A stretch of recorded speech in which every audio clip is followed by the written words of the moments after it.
फडणवीस सत्तेत आहेत, त्यांनी मराठ्यांना ओबीसी मधून आरक्षण द्यावं, मात्र सरकारकडून वेळ काढूपणा सुरू. फडणवीसांनी मराठ्यांचा अंत पाहू नये, मराठा आंदोलकांची भूमिका. नवी मुंबईत आज संध्याकाळी पाणी पुरवठा बंद राहणार. जलवाहिनीच्या देखभाल दुरुस्तीच्या कामासाठी पाणी पुरवठा बंद राहणार. पुणे शहरात दक्षिण भागात पाणी पुरवठा आज बंद राहणार. कात्रजमध्ये मुख्य जलवाहिनीच्या दुरुस्तीचं काम करण्यात येणार.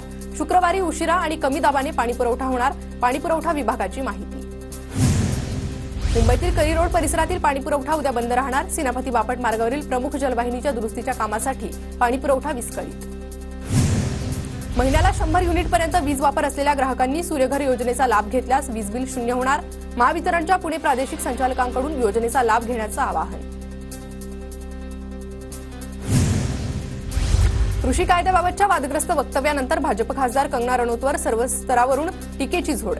ट्विटरवर व्हिडिओ शेअर करत कंगना रनौत यांनी माफी मागितली.